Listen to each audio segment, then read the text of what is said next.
की anode is positive with respect to cathode. So you can see की cathode is negative. Cathode is at negative potential, anode is positive potential आणि cathode negative. So now AC circuit इथलं येते कारण हा डबर आहे.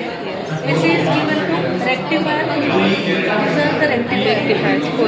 So what this will do की AC to DC ला convert होतं. हे कन्व्हर्टेड वेव फॉरवर्ड होऊन तिथे जाते ॲनोड कॅथोड टर्मिनलला. Right. So your job is to measure amount of current flowing from device. आता इथे तुम्हाला हे माहिती आहे डीएमएमचं पॉझिटिव्ह निगेटिव्ह कसं ओळखायचं आहे, पॉझिटिव्ह टर्मिनल कुठं द्यायचं आहे. हा एंट्रिंग टर्मिनल आहे. जिथनं करंट एंटर होत आहे तिथे आपण पॉझिटिव्ह. जिथून करंट जो आपण एक्सटर्नली दिसतो तसं इंटरनली हा गेट सप्लाय इंटरनली त्याच्या आत. ओके. फक्त तो आपल्याला दिसत नाही. सो नाव त्याची आहे I G pulse major. I G पल्सची डायरेक्शन बघा. एंटर होत आहे. So this is what I G pulse is. Now simply what you will have to do lamp load लागणार आहे त्याच्या अगेन्स्ट तुम्हाला मेजर करता. मग युअर जॉब इज टू की खरं हा नाहीच होणार कारण सर्किट कंटिन्यू नाही.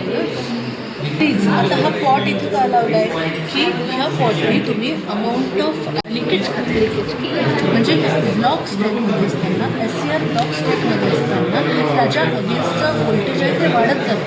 म्हणजे जर आपण 10 दिलं तर तुम्हाला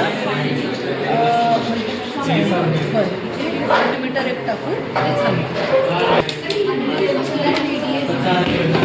आणि हा टर्मिनल आणि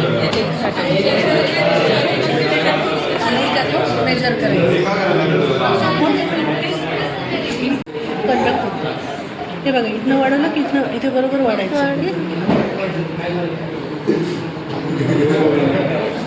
आता इथे 80 व्होल्ट होतं आणि will get to see just 0.7. म्हणजे काय झालं SCR कंडक्शनमध्ये आणि जेव्हा SCR कंडक्शनमध्ये जातो त्याचा ऑन स्टेट पोटेन्शियल फक्त 0.7 असतं.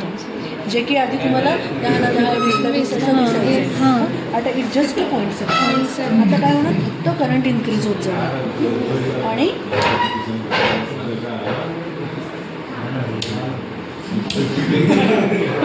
फक्त करंट इन्क्रीज होत जाईल. परत वाढवा तुम्ही. आता हा 4ला करा. ओके ठीक आहे.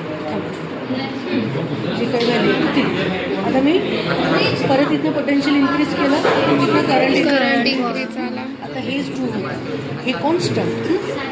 दिस is constant at 0.7 volt anode cathode आणि करंट इज इन्क्रीज. करंट जेवढं तुम्ही वाढवाल तेवढं करंट इन्क्रीज होईल. फाईन. आता हे याची तुलना वेगळी घ्यायची. त्याच्यानंतर आता बघा one more thing is that की आता डिव्हाइस फुल कंडक्शनमध्ये आहे. Large amount of current is flowing from device.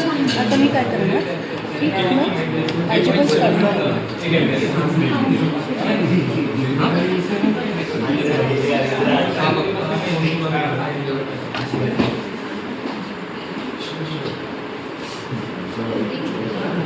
Zero करतो. It is one of the same. त्याला मी पूर्ण 0 केलं I G pulse. But still device is in conduction. It states that की I G pulse holds no significance once device is in conduction.